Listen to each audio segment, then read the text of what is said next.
of the university, we are very, very keen on having more people coming from the outside world into the university and showing you the wonderful facilities we have and sharing the knowledge that we and the local community have.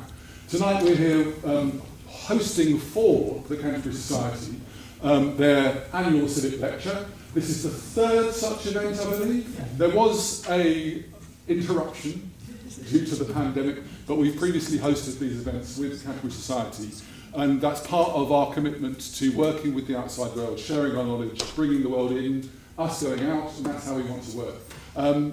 We've been having a wonderful week of celebrations of the impact of the University of Kent, especially the division I'm in, with events on things like child protection, on surrogacy, on our plans to be a University of Sanctuary, our plans to support the right to food for our students and the local community.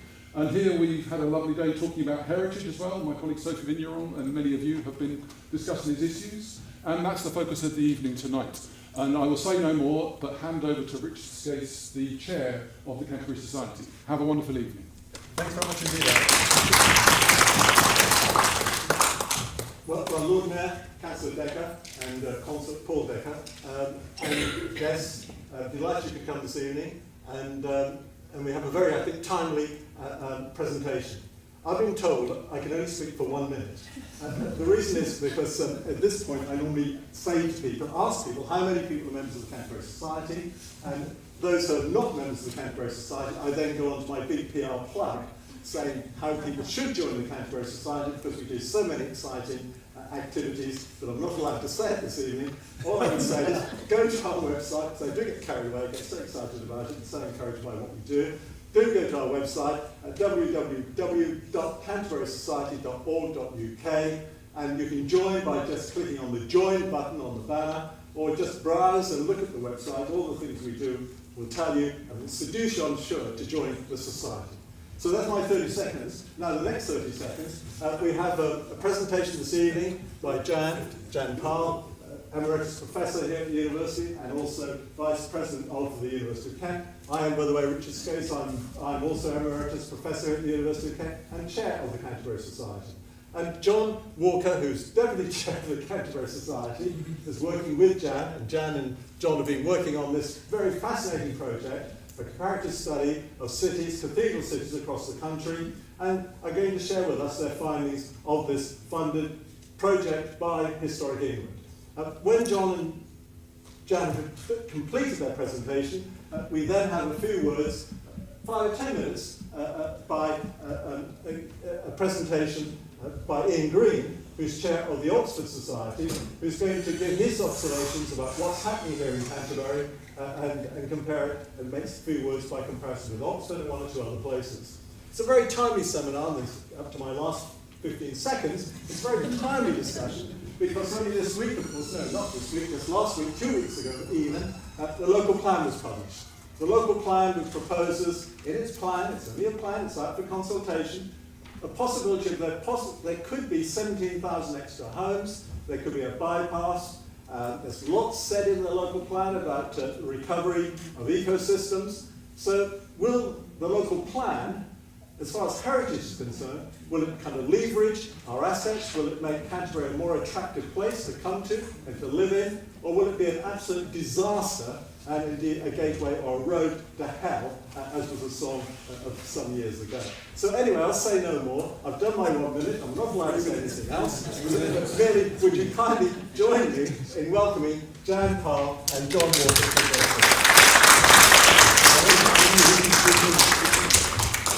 Okay, yes, we can go with that one. Okay, thank you, Richard. Thank you all for coming. It's a great pleasure to be here. Thank you particularly to Darren Weir and Sophie Vigneron, who've been the leading lights of today, who've set up for what is a perfect moment to present the results of our research. So it's a great pleasure to see you all here, and we're hoping to have time at the end to hear from you, because as I'm sure you're all aware, the Canterbury draft local plan has just been published. So I think this research has some very important messages for us who are going to have to comment on that local plan. Can you all hear me? Am I talking loudly enough? All right. Okay, good. So can we have the next one, please? So John and I are going to do a kind of, what is it? Double act. Double act, that's right. Starting with me, then I'll hand over to John, but he might chip in at intervals. I might. You might, and then it'll be back to me at the end, and then it's going to be over to Ian Green, and then over to you. So what we're planning to do today is to tell you about this research project, which has just been completed, which looked at the challenges of balancing heritage and growth in 12 cathedral cities. It arose because we were worried about these issues in Canterbury, thought we couldn't be the only place in Britain that was facing these challenges. So that's where I'm going to tell you about this in a minute, about the research. Then we want to link the research findings to the questions that the local plan is raising for us, and the fact that we have the opportunity to comment on the local plan. And then, as I say, hand over to Ian Green, who actually did the interview in Canterbury. So he knows our city well. We've done a tour about the city. He's talked to lots of people here. So it'll be very good to have his sort of sense, friendly but outdoors. Sorry, people are, you can't hear. You can't. Sorry? Use the microphone. Sorry. It's that one there, but it's fixed. You can't move it. You see, we've got It's the fixed. technology You is have all to stand fixed. closer. I'll have to, but if I stand here, I get out of the camera. Don't worry about that. Don't worry. There's nobody on there anyway. Could we have the next slide, perhaps? Is that going to be better? Hold it closer. Is that better? Yeah. That's better. Sorry about that.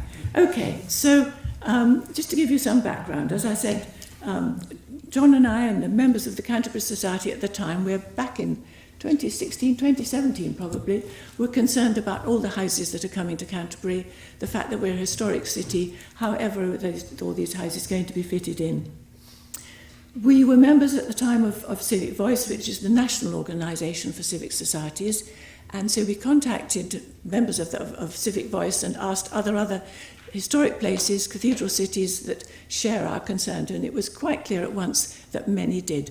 There were, I think about 30 places expressed an interest in this whole topic, and that led to setting up of the Alliance of Historic Cathedral Cities and Towns, of which Ian over there was a founder member. And we did a little pilot study just to ask the civic societies that had contacted us what they were concerned about. And yes, a lot of them were concerned about the pressures of growth and protecting their heritage in the face of so much growth. So we set up the Alliance of Historic Cathedral Cities and Towns. Just quickly to tell you about it, here's the aims of the organisation: to exchange information and share ideas about the challenges facing places like Canterbury, to speak for those places, and we'll come later on to the recommendations of the research, because we're very concerned that this research should have an impact. It's not just a study for the sake of doing the study. We want to make things different, to make things better.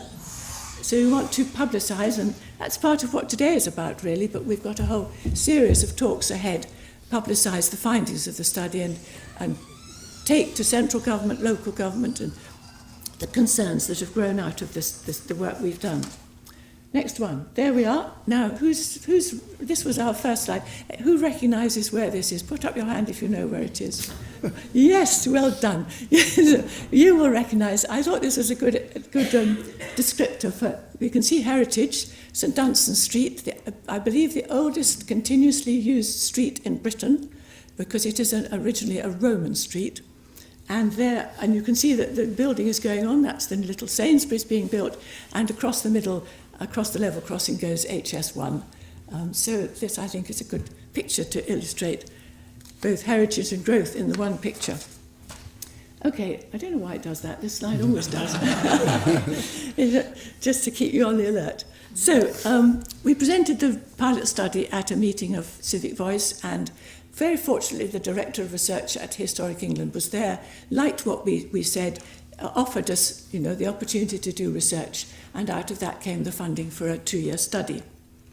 You can read as well as I do the names of the other places. They were chosen partly because they were willing to do it, but largely because we wanted to get a spread of right across England and a spread of different sorts of places, large cities, small cities. So it runs from, I think, Oxford's probably the biggest and Wales is probably the smallest. Some in the north, some in Lancaster, most in the north. So it is a good spread, and I did have a sense that we were covering a wide range of different situations. But as you'll see, some very consistent replies came from those places. Here's the aims of the research: to investigate the impact of recent developments on historic cathedral cities, to try and identify ways in which growth can take place, because we need houses. People need houses. Canterbury has a housing waiting list with 2,000 families on it. So of course we need houses, but yet we don't want to damage what is one of the sort of key things about Canterbury, which is its historic nature, its heritage. And then, of course, as I said, we wanted to suggest policies that would inform what was done in the future, both nationally and locally. This is a quick run through what we did, because I'm a researcher and I can't help telling you about the methods of the study.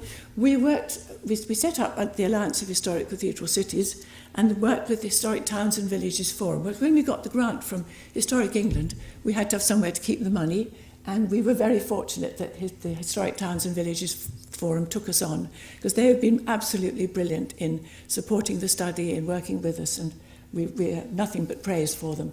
They do a great job in Oxford, and if you're interested in heritage, just to give them a little puff, they do lay on some very interesting events. So if you're interested in a broader view, go to the Historic Towns and Villages Forum website. And then Alice and Morrison joined us. They did the interviews with planners, very much professional architects, and they've done a great job too, so we were very lucky.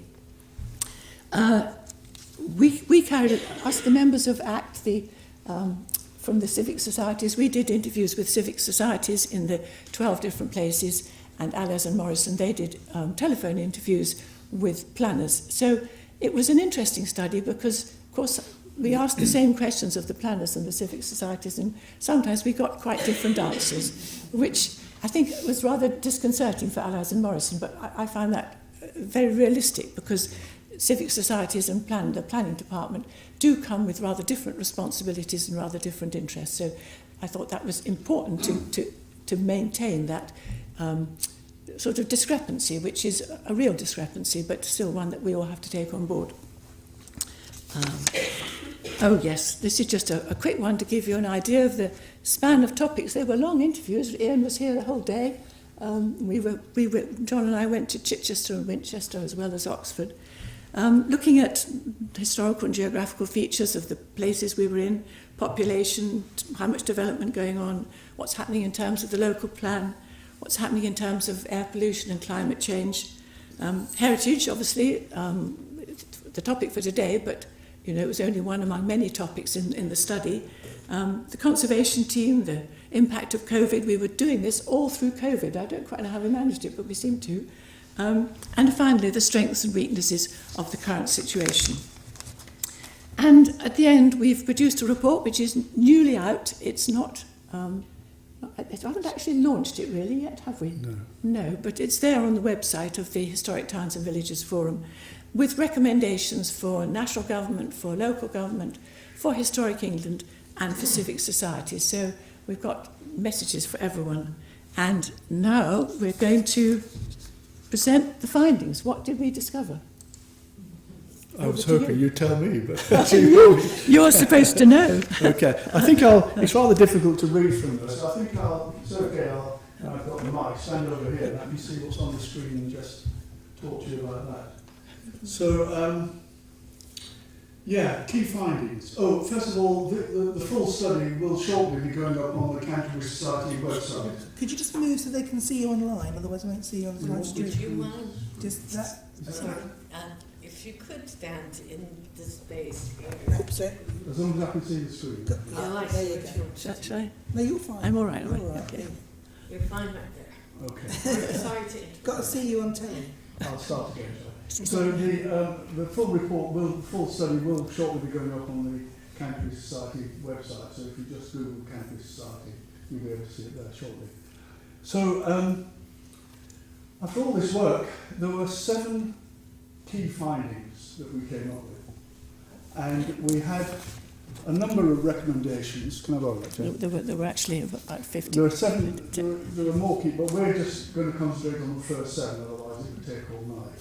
And there were a number of recommendations for each section. As Jan mentioned, we had recommendations to the national government, we had recommendations for local authorities, there were 4 for national government, 1, 2, 3, 4, 5, 6 for local authorities, 3 for Historic England, and 3 for civic societies. We're going to reduce that to just 7 findings and 1 principal recommendation for each finding. So the first thing we discovered was that civic societies and council officers agreed that the reduction in funding to local authorities is making it difficult to balance heritage and growth and to protect heritage. That's an understatement, actually.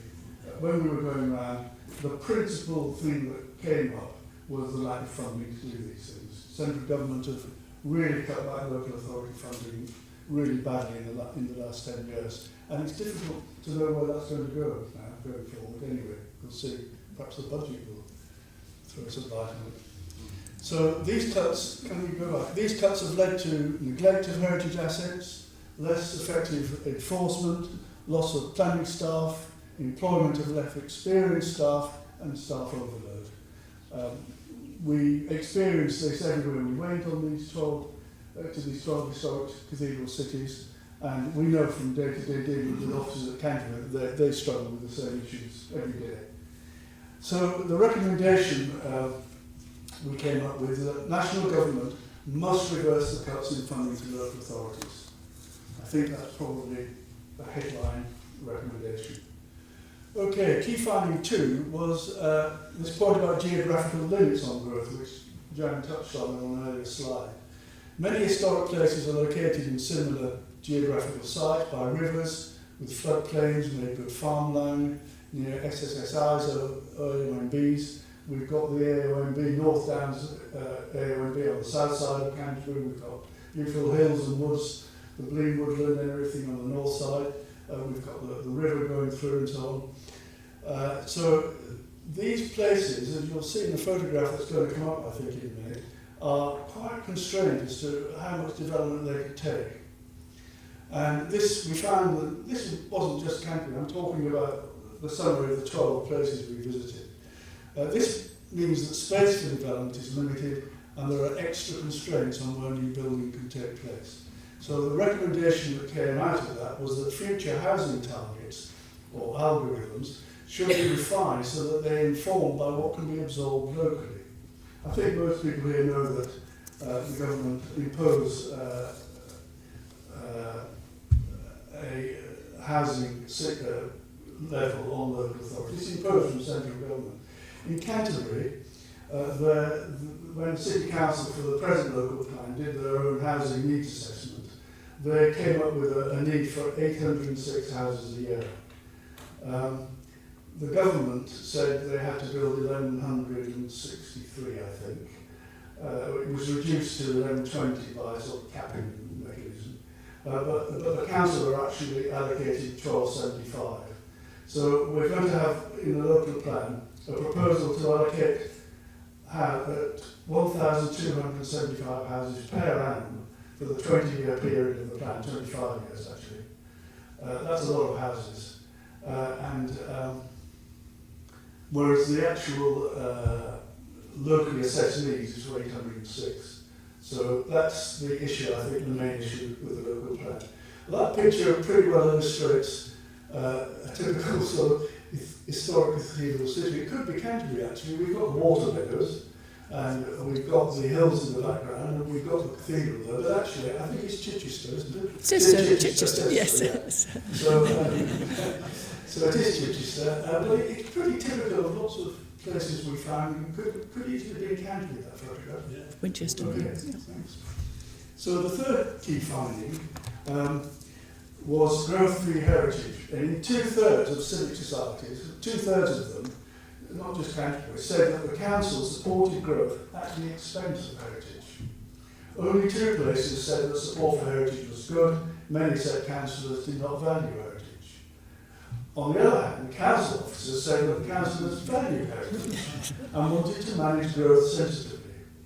Of the 12 case studies places, 8 had a heritage strategy, but only 5 had heritage champions, which was something our friend from Historic England touched on this afternoon, I think. Yeah.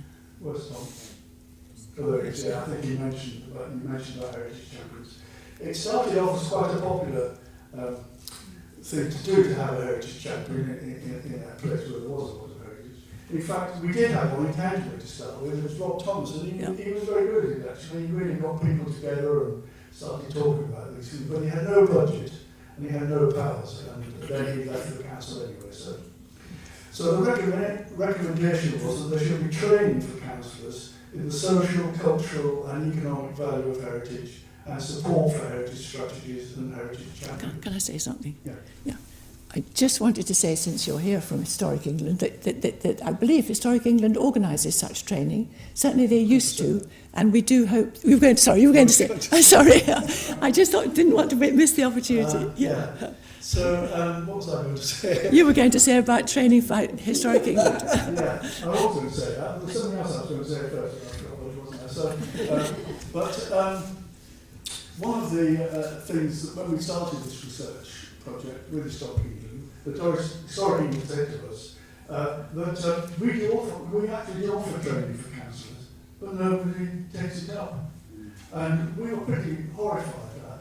A report on heritage funded by Historic England prior to us, a few years ago now, by Richard Bennett, the principal finding that he came up with is that the main thing is to have a culture in the local authority of valuing heritage. If that culture is not embedded, it won't work. It goes wrong.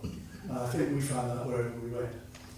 So that was a photograph I took in Chichester, which I think spoke 1,000 words. Here you are, Rainhouse Street, historic cathedral city, big lorries trying to get through, smashing into listed buildings.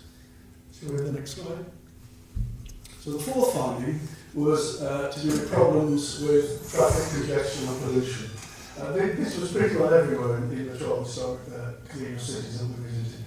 Most places were concerned about traffic problems, congestion and air pollution. In many places, pedestrianisation of the city centre and developments around the outskirts of the city were creating problems for the future, cars trying to get in and out all the time. So the recommendation here is that we encourage modal shift, better bus routes, more walking and cycling, and low traffic neighbourhoods, all very controversial things. If you take away 2 words from tonight's discussion, can you go away thinking about modal shift? How we get people out of cars and using more public transport, more cycling, more walking and so on. That's really key. I think you took this picture, Jan. Yes, yes. In Winchester, morning rush hour. Could be anywhere really. It could be anywhere, but I liked it because it's sort of the agricultural hinterland is represented by the tractor. There's obviously a traffic jam, as there would be in Canterbury at this time of day.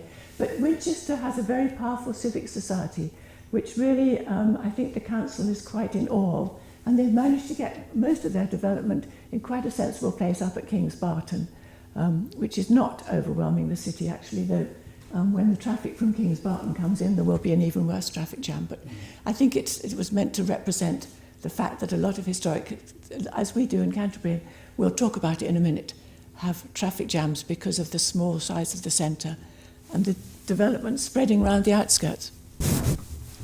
Thanks. Can you just go back? No. Yeah, I mean, just looking at the apartments on the left, on the right there, behind the tractor, I think you might agree there's an issue of design in conservation areas that hasn't been thought out there. And that's something we'll come to shortly in another slide, I think. Key finding 5, might be a bit controversial, political control and decision making. In two-thirds of the places, that's 8 out of 12, the historic city was part of a wider district, a bit like Canterbury, and the council was dominated by councillors from the wider district rather than the city itself. So this could lead to neglect of concerns of the historic city. This is what people told us. This was a particular problem when the councillors representing the city belonged to a minority party and could be outvoted by councillors from the majority party on the council. It's just the way the political situation shakes out. I think we had Chichester had that problem. Was it Chichester? Yes. Very exercised by that. So the recommendation is that we must try and ensure that decisions that affect historic towns and cities involve councillors who represent these places, these historic places. Okay, thanks. Yes, ultimately it's political. This was a slide taken in Canterbury, in the Guildhall. I think the issue was whether the council wanted to build on the water meadows, and there was going to be a debate about it, and some of us turned up thinking this is going to be a sort of fairly quiet evening, but it was nearly a riot. I think you were welcome, I think, weren't you? And the chair had to stop the meeting and ask the security people to come in and calm it all down. So tempers were running high, and strangely enough, the council then reversed their decision not to build on the water meadows. But I'm sure if I asked Colin, that perhaps there were other reasons for that as well, I don't know. So key finding 6 was heritage and design. So the research revealed concerns about the neglect of historic buildings and the quality of much new building in terms of design, and the extent to which new developments are responding to climate change and meeting standards for carbon neutral building. That's a really big issue because you know the target, I can't remember the year, but certainly 2050 comes to mind. I'm sure it's earlier than that now. All houses, all buildings have to be carbon zero in terms of their construction. And local authorities, I think Canterbury might be one of them. I've had this discussion in the past with officers. They've seen in the past, I don't know whether they'll change their mind now, reluctant to impose planning conditions on planning permissions that require zero carbon construction. They prefer to rely on building regulation control. And our experience is that the building regs always lag about 2 or 3 years behind the Wales, as I say. So I think that's something we're going to be talking to the Canterbury City Council about next week. So the recommendation was that historic England should give guidance on design, on climate change, and on the economic and cultural value of heritage. So we kind of come full circle on that. So this was a picture that we took as we were walking around with Ian, I don't know when it was last year, of a new development in Canterbury. And the question is this design good enough? I mean, when we were walking around, what was going through our minds is, what's this got to do with Canterbury? You know, what does it say about the city? How does it reflect the place? And we couldn't see it all. As a developer myself, I can see what's happened here, quite apart from the individual designs of the building. It's on a very sloping site. So they sent the survey, the site survey, to a highways engineer, and he's thinking, what's the cheapest way I can get the road up the hill? He also doesn't want to go straight up because it's a huge cut and fill operation, so he sort of goes across the contours. And in doing that, he's laid out a road pattern which turns the houses away from one of the most famous views in England, the Canterbury Cathedral there, which would probably put 5,000 or 10,000 on the value of each house if they thought of it. But it's just a lack of thought about design and sensitivity to those sort of issues. Okay, so the final key finding that we're talking about tonight is adapting to change. And both civic societies and council officers were concerned about declining city centres, vacancy rates and neglect of heritage buildings. That was a big issue that came up everywhere, with officers as well as civic societies. There was also concern about tourism, with the closure of tourist offices and museums. So our recommendation there was to encourage arts and cultural activities and invest in tourism to bring vibrancy back to the cities.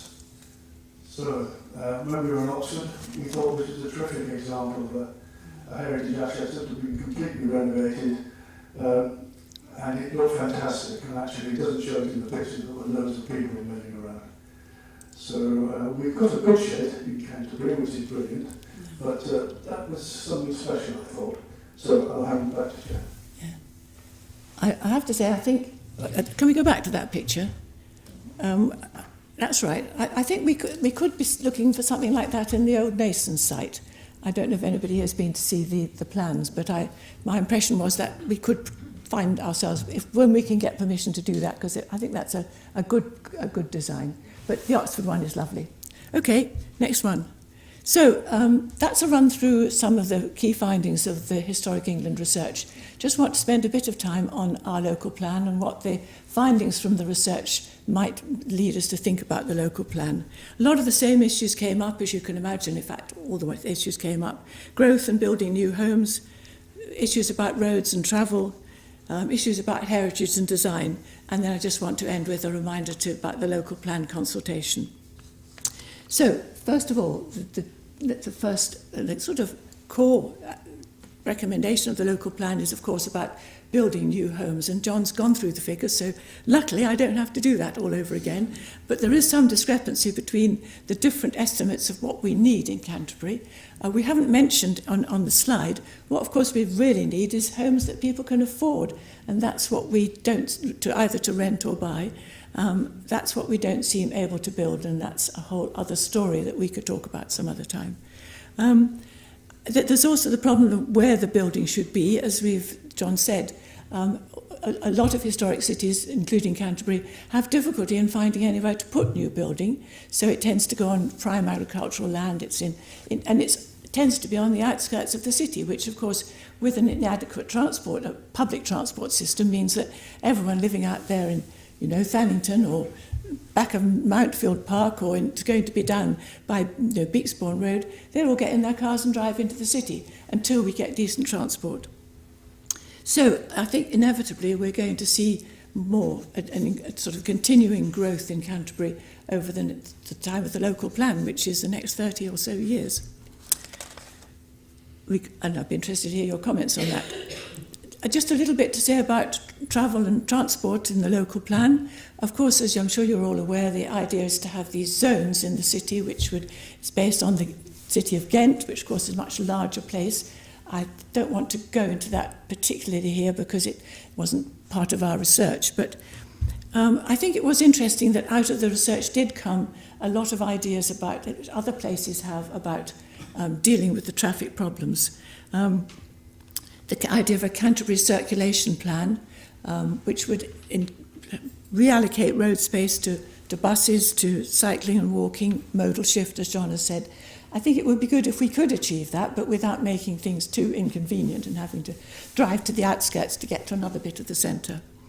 The ANPR, the automatic number plate recognition, this is part of the zoning scheme that's proposed for the city. I'm not sure that it's going to work in the form it's currently recommended in, but it could work. I mean, we're busy thinking about problems that Ford, which has, because another thing, of course, is the Eastern Bypass. A number plate recognition could control traffic through Ford, which of course is currently a rat run. So there are places where I think number plate recognition could ease either congestion or a rat run, or calm the traffic down. And of course, another key bit of the current local plan is the Eastern Movement Corridor, a euphemism, I think, tried to make it sound like a little path through a wood. Actually, it's a bypass going through a site of special scientific interest, going through a site with incredible archaeology 600,000 years ago.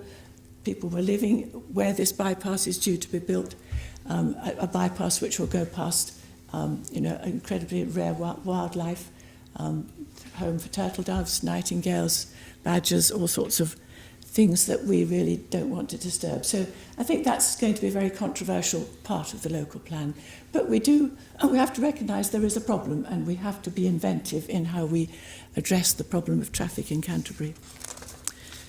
Heritage and design, this is the last bit I want to talk about. The local plan, as proposed at present, does have some very good stuff in it, and I don't want that to be lost in the the uproar about the bits that people don't like. It's really important we identify the bits we do like and support those and press for them to happen. There's an aspiration to preserve the district's heritage assets, work with the World Heritage Site to protect it and increase accessibility, admirable, and we've got to support that and make sure it happens. And I think above all, for me, this one about, these are direct quotes from the local plan, the Canterbury local plan. New development should be designed to achieve net zero carbon emissions and maximise energy and water efficiency. We could do this now. Building is about to start masses of houses. If only the planning committee and the planners would work with the developers, this could happen. But at the moment, I don't think there's the will to enforce those things. So, or the resources. I mean, in a sense, it's not necessarily the will, it's also resources. So I think we're going to see in Canterbury a continuing conflict between protecting our heritage and growing. And I hope that our talk has alerted you to some of the issues involved in that. Just a reminder, it's really important to make your views known about the local plan. You can see it on the council website under consultations. There's a drop-in event at the Guildhall on Wednesday from 6 till 8. There's a questionnaire to fill in. Do go for those things. I'm going to hand back to Richard now, who's going to invite. Thank you very much indeed, Jan. Oh, that's all right.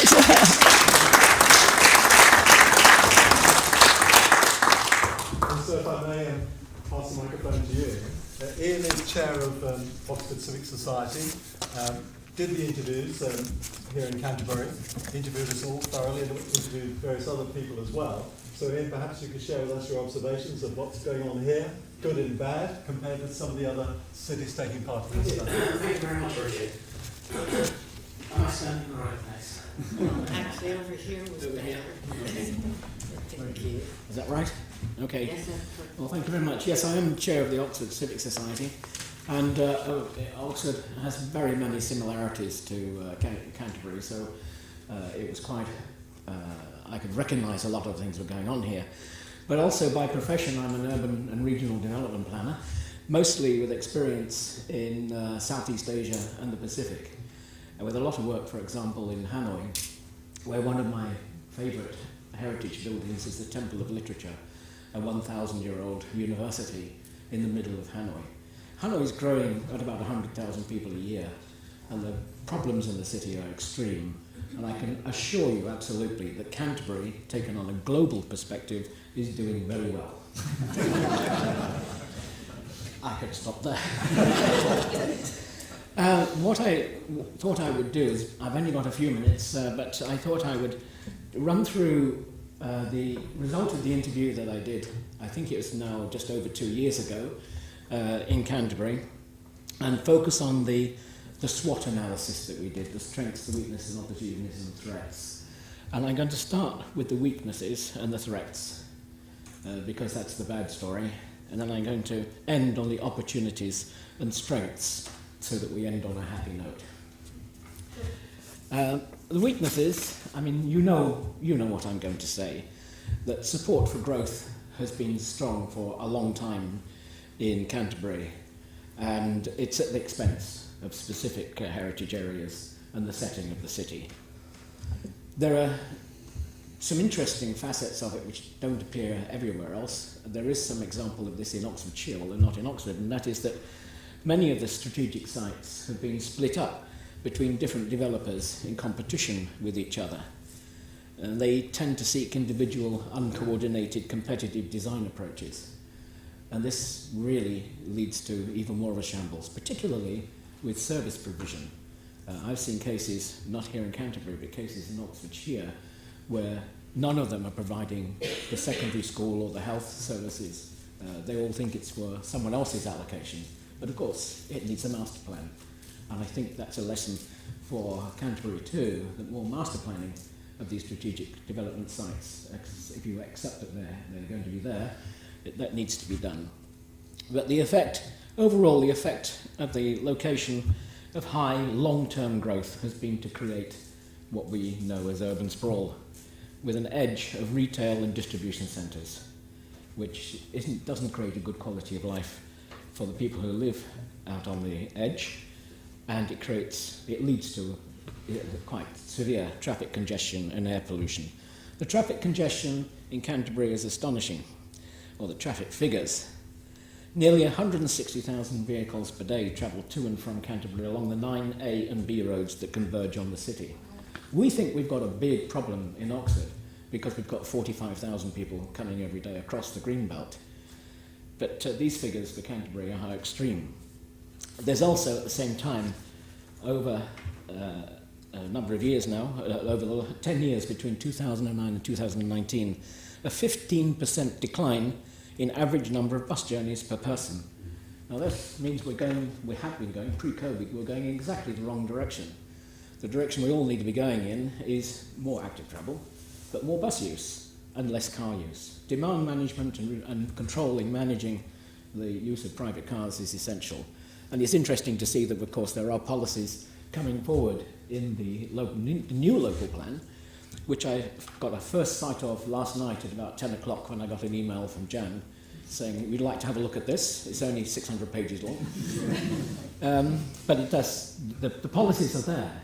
But I think my point is that the particular problem that we've got in Canterbury is that there's been an awful lot of road building, and the focus of the Canterbury District Transport Strategy 2014 to 2031 is on developing a road infrastructure to support the current hydrocarbon-fueled transport system. So it's very good that the new local plan is introducing policies which look as if they're going on the right lines in demand management, but the transition from where it has been going in the last decades to where they're now saying we should be going in the next few decades is going to be a very difficult one. In Oxford, we're having enormous problems with the introduction of traffic filters, massive public opposition, traffic filters or bus gates they're called, low traffic neighbourhoods, some are okay, but most of them are not okay according to the local populations. Introducing these behaviour change things, getting people out of their cars and finding alternative ways of getting from where they want to go during the day and doing their normal things. Behaviour change is extraordinarily difficult and takes time. So I think that the local plan may have a lot of interesting policies, but to actually get them moving and shifting away from where you've been going for several decades is going to be very difficult. I think that I'm very interested in this question about the governance, and because we noticed what Jan has described, what we found in the research as a whole, we did find it in quite a number of the cities. The question of decisions about the historic city are being made by councillors who are not representing the city, actually. And the city very often, particularly in university cities, Durham is a good example, a lot of the university staff get active, and they generally are, or they can be, of a different political colour to the overall authority, which means that the city is not being represented politically. So the historic cities across the country do have, if you like, a demographic deficit, and it's a very difficult thing to tackle. But certainly historic cities need to be able to have a voice in the decision-making about the planning for their areas. Now, the threats, I have to speed along here because I want time for the opportunities. Threats, the really big things are, as Jan has says, it's the growth. It's the dimensions of growth. And it's very interesting that Jan notes that there's a difference of opinion here in Canterbury about what is a calculable projected rate of increase of housing growth. The figures again are astonishing for a city the size of Canterbury. I mean, when I was here doing the interviews, the city had agreed, or rather the district had agreed to 10,000 houses, and then it was 17,000 during the course of the interviews. But now, with the new figures which are being posited in the local plan, of 1,263 or so new homes per annum over the 20 to 2045 period, we're going up to about 30,000. And that's a lot. As they are going to be, as the policy is, to focus them mostly in and around Canterbury. So one of the interesting things in the discussions with the Canterbury Society when I was here, that there was a strong voice saying that the continued spatial distribution of growth in the district and East Kent, which centres growth on Canterbury, misunderstands the nature of the city. And what the people were saying in the meeting was the failure to consider a new garden city or a new town in East Kent to meet the needs, not just of Canterbury but of other East Kent towns, is a major threat.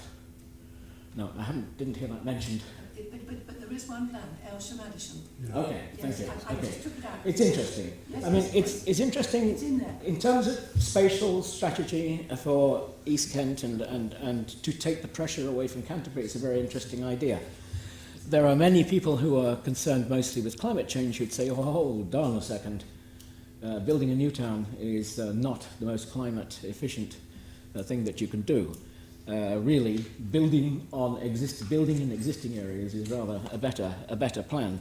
But it's an interesting debate. But it poses a threat. This growth level, the rate of growth poses a threat, and the location of growth poses a threat to Canterbury.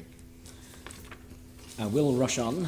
The other thing under the threats is that the future for local government funding remains very uncertain. Jan was mentioning that in all the cities we found that everybody was concerned about the way that local government budgets have been continually cut, and heritage doesn't stand up well against many of the other demands being made in the city council, the district council budgets. But one of the problems we've got in England, and I compare this to some of the more efficient countries I work with the communist government in Vietnam and China and so on, is that they are less decentralised than England. That we are very, very centralised, and the way in which the funding works, the way in which funding is allocated to local governments is very, very complicated and doesn't need to be as complicated as it is. It's not something it's a threat.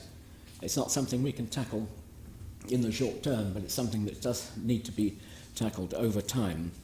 And the same thing with urban policy. When I started the interviews, we had a lot of fun talking about what then was the planning white paper. How exciting. They were going to turn planning up on its head, and there were all kinds of problems with what were being proposed, but lots of proposals coming forward. And since then, that's been abandoned. There's been a draft levelling up and planning bill, and there are all kinds of other things going on, but central government hasn't been in good shape. And we are expecting planning reforms, but we don't know what they are going to be. We don't know what they're going to look like. And the uncertainty poses a threat. It also poses an opportunity, which I'll come on to. So the opportunities, you can challenge the figures for the growth figures which are coming forward in the local plan. As Jan says, there are at least two different sets, two different approaches, and that's an opportunity.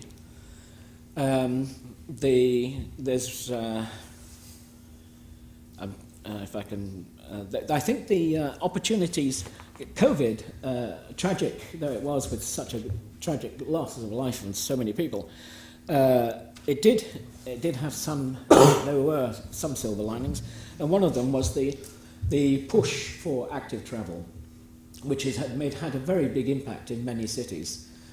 Cycling and walking has been made a lot easier. Allocations of road space to cycling and walking, which is now proposed in your new local plan, that's coming forward, and we were seeing these things being introduced as we were doing the interviews around the country. And I think a big opportunity is that the cost of improving walking, cycling and bus infrastructure provision within the 5-mile target radii of district conurbations is likely to be much lower than the cost of the car parking and road development schemes which would otherwise be produced. So that's got to be an incentive. I've said that the government's intention to reform planning is a threat, but it's also an opportunity. We can say something, we can do something. And civic societies alone, civic societies working together, civic societies with civic voice, civic organisations can make their voices heard. And we really need to be doing that. And associated with this political problem, devolution.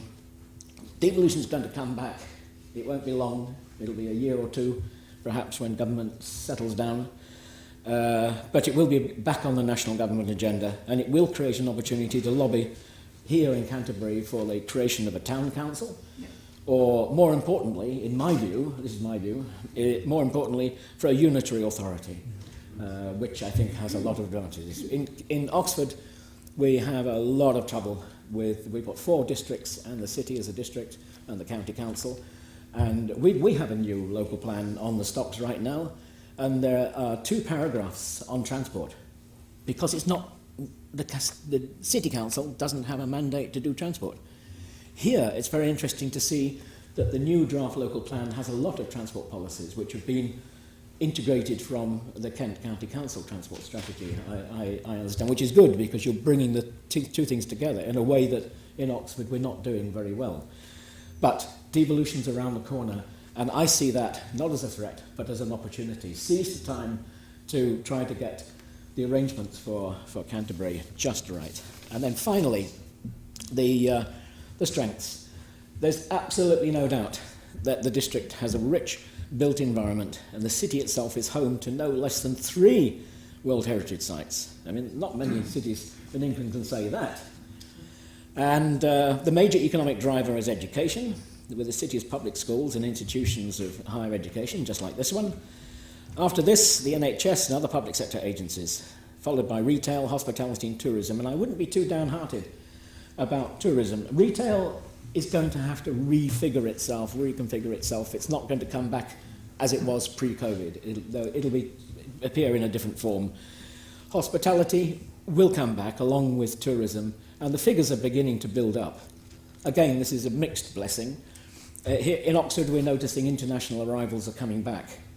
Nothing like pre-COVID, but they're definitely coming back. Internationally, it's definitely coming back in a big way. It's a mixed blessing because that's good for the economies of cities like Canterbury and for Oxford, where we have 7 million a year. But there's a climate change downside. International global tourism, has a downside on the climate change front. The other thing I'd like to say, just coming to a close, is that the population of Canterbury is relatively young. It's well educated and cosmopolitan. The average age is 37.1, and the average for the UK is 40. So, wow. A quarter of the population have higher education, and 12% were born in another country. That's a nice mix. Energy, youth, well-educated, mixed backgrounds of very creative.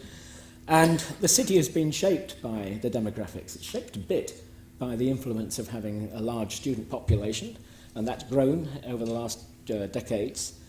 And as I've said, the tendency in Canterbury and in other cities, not dominated, but with a large university or universities, is that there are a lot of it changes the way it puts more energy into the political system. The staff like to get involved. And this is the final point that I'd make about Canterbury on a very, I hope, positive note, and that is that it was a huge pleasure for me to work with the Canterbury Society. And in a minute, I've got the names, so here we are. And when I met the Canterbury Society, I also met members of the Canterbury Alliance for Sustainable Transport. Very powerful papers were being produced by them. The Canterbury Climate Action Partnership, similarly, wonderful material being produced. Canterbury Heritage and Design Forum. Here in Canterbury, you've got a really, really strong citizenry. These are just a few of the groups that you have. Just before I came into this meeting, there was another meeting on networking of amenity societies, interest groups, civic groups across Kent. Well, Canterbury has got a head start, and that's got to be good for the future of Canterbury. It means you've got a strong basis for challenging policies that you don't like in local policies which are developing, for example, in the local plan. If you don't like it, you've got such a good group of people together who are enthused about the city, who love the city, and that means a very great deal. And I just hope that the research that's been done by Jan and John and the team with funding from Historic England has come up with some recommendations which are useful and helpful to you. That's it.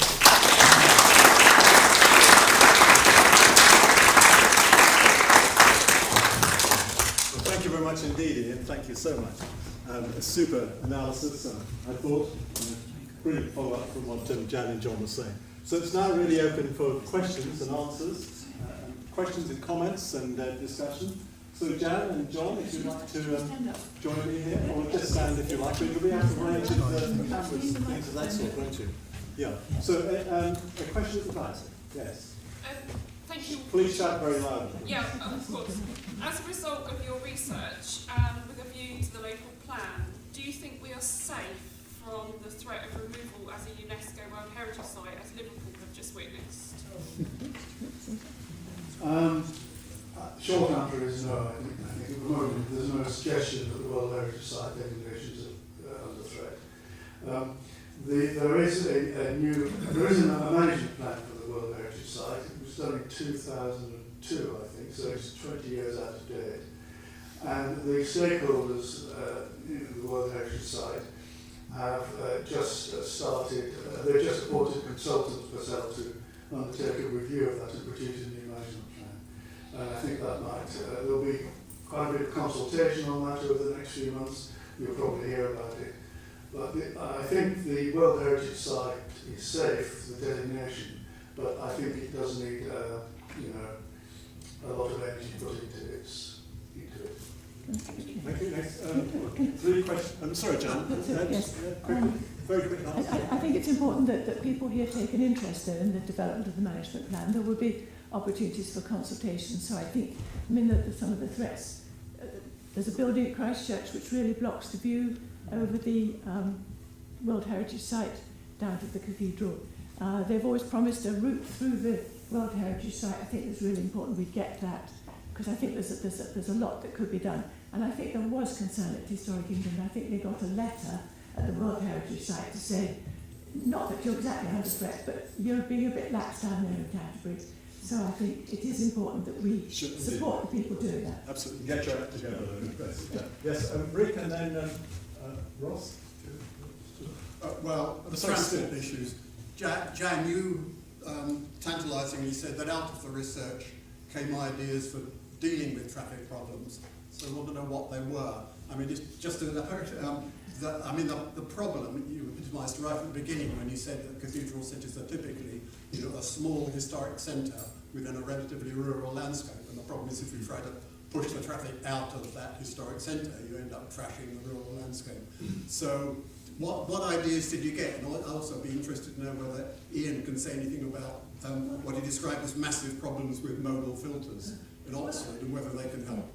What ideas did you get? I think we've mentioned some of them. I mean, obviously, it's, cheaper bus travel, better buses, hopper buses.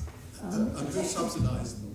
Well, you see, this is one, I don't know how accurate this calculation is, but it has been calculated that the cost of the Eastern bypass, the Eastern Movement Corridor, 130 million, would pay for free bus travel for the whole population for the next 30 years. So I think we have to think that some of these are quite relatively cheap. I think the difficulty is what Ian alluded to, it's public, reluctance to change. I would just come in there very, very quickly. I mean, there are places where buses are free in some cities on the continent. And when people get their bus passes in Canterbury, Yes. even affluent friends of mine who live in Blean and what have you, won't they get their bus passes? They don't come into town with their cars. They get onto the buses. So it's a no-brainer. I'll just add, by the way, Jan, I came in from Margate the other day. The traffic queue for coming into Canterbury started north of Hurston. And that's before even houses were built. Ian, did you want to come in? You've got the Yes, I was just going to say, on the traffic filters in Oxford, why I said it was a massive problem. It's not that the concept is wrong, it is that the management of the introduction of them was very, very, very poor. Traffic filters, specific sites for half a dozen traffic filters across the city were nominated, were named. There's going to be one here, one here, one here, one here. And people living near those were saying, but how now do I take my children to school? How now do this, how do I this, how do I that? The Civic Society challenged the county, because it's the county council doing all this, and we said, do you have the modelling to know what the impacts are? Is it just that you haven't explained what the impacts are, or is it that you don't know? And then we did get a meeting. We were provided with a meeting with all of the modelling team, and we went through it. We have some people in the Civic Society who understand these things, and it was absolutely the case that at that time They didn't have the modelling to be able to know what the impacts were. So the public's hunch was right. And the plan was to have an experimental traffic order. These things would be introduced for 6 months, between 6 months and 18 months, to test them out to see whether they were going to work. Yeah. And it was really not a good way to introduce behaviour change. Could I just come back on this point? I think one of the things that I had this crazy idea that if we put a harmless additive into our petrol and diesel tanks that produced all this pink smoke when the cars were going along, and this pink cloud overhung the whole city, which it does now, but you can't see it, then people's attitude was changed pretty quick. They'd be saying, what the hell's going on? What are we doing about it?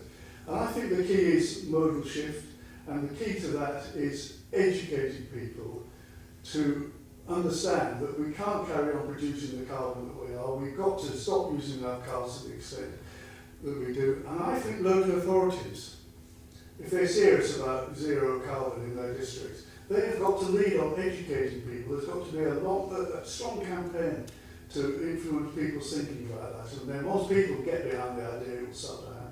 Time is very tight, so the questions must be short and the answers must be short. Very quickly, I noticed you didn't compare with York, Norwich, Bath and Exeter, which were the other Baedeker raid cities. Did the Baedeker raid affect the way we deal with our heritage in Canterbury? I don't know the answer. Passing the buck. Oxford escaped. I really think obviously that we had some pretty disastrous planning post-war, but even worse developments were fought against, and we didn't get to do a carriageway or something down by Star Street. It was going to go one way down the High Street. So I think undoubtedly it was an unfortunate thing, but as has been mentioned, I mean, many cities in other parts of Europe have redeveloped and made it look delightful. I just think ours is not as good as it could have been. But there's the old saying, isn't it? What the Luftwaffe started, the planners. Yes. Short questions, short answers. William. Thank you. Yes, very briefly, I'm delighted to see one of the recommendations in the report is about challenging the standard methodology of housing. And it was interesting to see the leader of the council on Monday suggesting that there was going to be no challenge whatsoever to the central algorithm. Since then, it's been interesting to see that both Bristol Full Council, the Full Council in Bristol, have voted unanimously on Wednesday to challenge and to have their housing needs based upon expert analysis, as we mentioned here, rather than on the central algorithm, and that it's going through the Full Council of Buckinghamshire County Council next week. So, at the same time that there are various MPs, including Conservative MPs such as Teresa Villiers, who are speaking out against that standard methodology. So my question is, do we think that there could be a grounds for challenging this current local plan, challenging the local... And John, and William, could you send us an email on that? Yes. If you wouldn't mind, we'll take that up in terms of our meeting we have on Tuesday with the council. The strange thing about I can never understand why a local plan can't be decided locally. Why does central government have to come in and say, we want to see a 50% increase in the number of houses you think you need? I mean, what's going on? And I know from inquiries I've made that that algorithm works like this. If you're in an area like Canterbury, where house prices are very high, and 10 years ago, the ratio of local incomes to local house prices was, I think, 3.6. Now it's 10, nearly 11. So housing is unaffordable for local people based on their local, the average incomes locally. So the government's answer is, well, if you build 50% more, the prices will come down. And I'm saying, well, it hasn't happened since 1946. What do you know that we know, that we don't know? But there's no answer to that. They seem to be just absolutely set on growth. Sarah? Just a quick one. With the research that you guys have been doing, I understand very much the need for modal shift. Is there discussion going on that I'm not aware of at the moment about how we're going to protect vulnerable people, particularly safety of women? Because there is a legislation about walking around at night, etc., in lonely places. Is that actually being taken into account? So, very good point. Can I just add to that? Where I live in another country, there's been a modal shift. And it has infrastructure implications. You know, people who cycle into their offices, they need changing rooms, they need showers. Bicycle routes, you need puncture, repair stations and all sorts of things of that sort. There are lots of infrastructure implications. It's not just about getting on your bike. It's other kinds of impacts of the sort that you've raised, which is, I think it's very fundamental and has to be addressed. I feel really guilty actually because we didn't actually ask about that.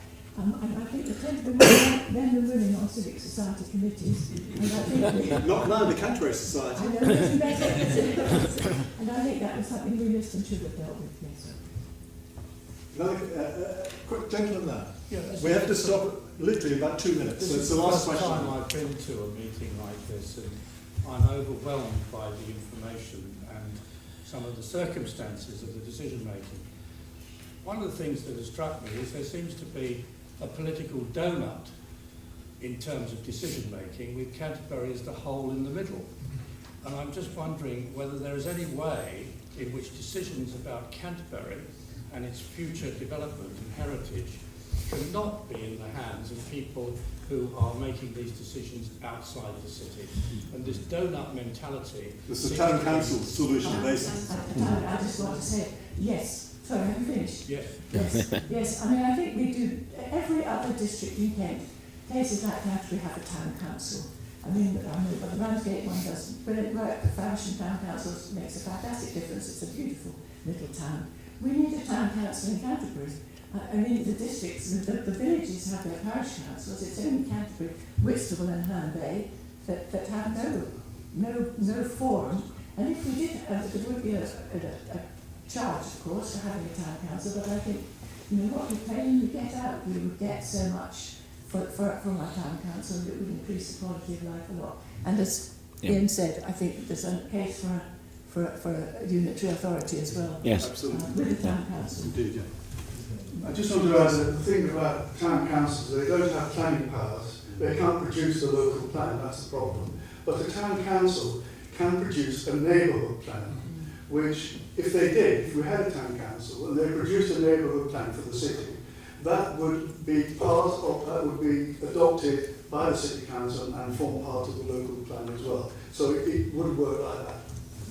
We'll have to stop now, I'm afraid. Perhaps, Ian, you could just one final word from you as the detached observer. Well, thank you very much. Well, all I can say is I think this is clearly the start of a discussion, isn't it? I mean, I did enjoy Gavin John's presentation. I haven't seen it before, although I've been involved in a lot of the research. But what I have particularly enjoyed is the Q&A session here tonight. And as I said at the end of my short presentation, there's clearly so much interest by strong civic groups in Canterbury that I'm sure things are going to get worked out. Well, Lord Mayor, Councillor Becker and Consort, and all guests this evening, I'm sure you'd like to thank very much Ian, and particularly John and Jan, for this evening, for their presentations. And let's go, let's move. Canterbury Society, I'm getting my big plug. We are the fastest growing civic society in Canterbury. We're very energetic, the majority of us are women.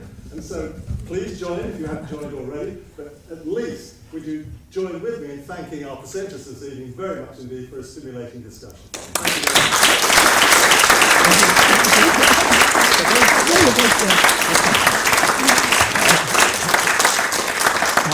What Richard didn't tell you is that we've locked the doors so you can't get out until you join the council. That's my last resort strategy. Thank you very much. Thank you for managing that. John, I don't want to drag you away, John, because you're No, going to talk to everybody. I'll make sure. I just want my memory stick.